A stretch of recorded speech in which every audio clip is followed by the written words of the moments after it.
अथ द्वितीयोऽध्यायः। सूतं प्रतिवचनं भगवत्कथाः। भगवद्भक्तेर्माहात्म्यवर्णनं च।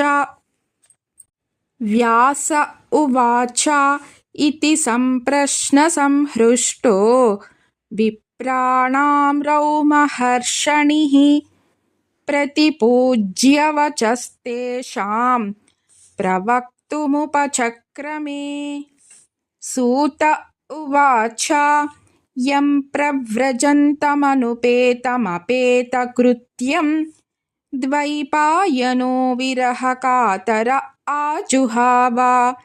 पुत्रेति तन्मयतया तरवोऽभिनेदुः तं सर्वभूतहृदयं मुनिमानतोऽस्मि।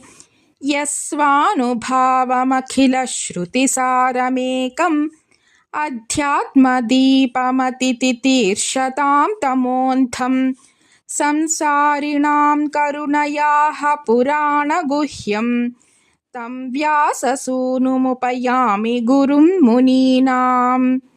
नारायणं नमस्कृत्य नरं चैव नरोत्तमं देवीं सरस्वतीं व्यासं ततो जयमुदीरयेत्।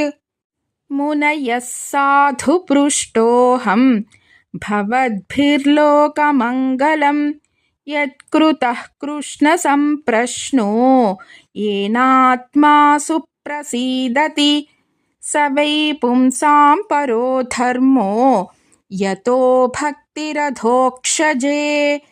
अहैतुक्यप्रतिहता ययात्मा सम्प्रसीदति वासुदेवे भगवति भक्तियोगः प्रयोजितः जनयत्याशु वैराग्यं ज्ञानं च यदहैतुकम् धर्मस्वनुष्ठितः पुंसां विश्वक्सेन कथासु यः नोत्पादयेद्यदिरतिं श्रम एव हि केवलम्।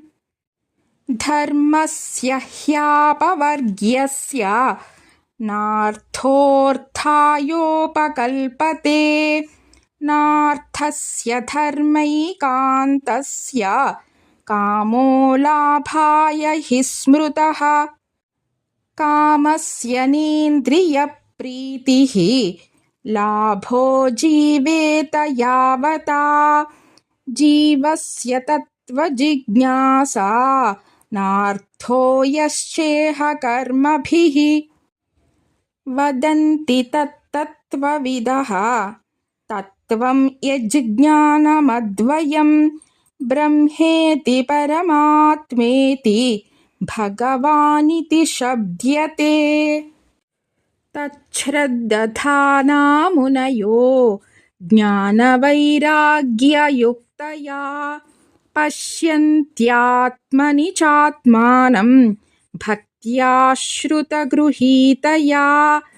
अतः पुंभिर्द्विजश्रेष्ठा वर्णाश्रमविभागशः स्वनुष्ठितस्य धर्मस्य संसिद्धिर्हरितोषणम्।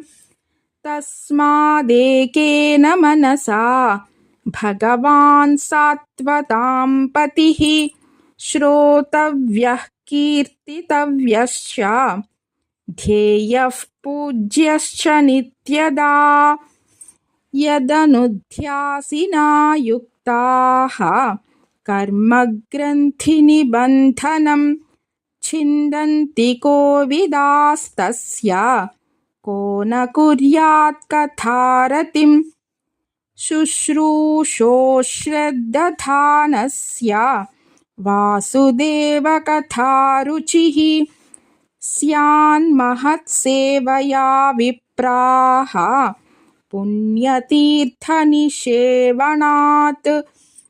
शृण्वतां स्वकथाः कृष्णः पुण्यश्रवणकीर्तनः हृद्यन्तस्थो ह्यभद्राणि विधुनोति सुहृत्सताम्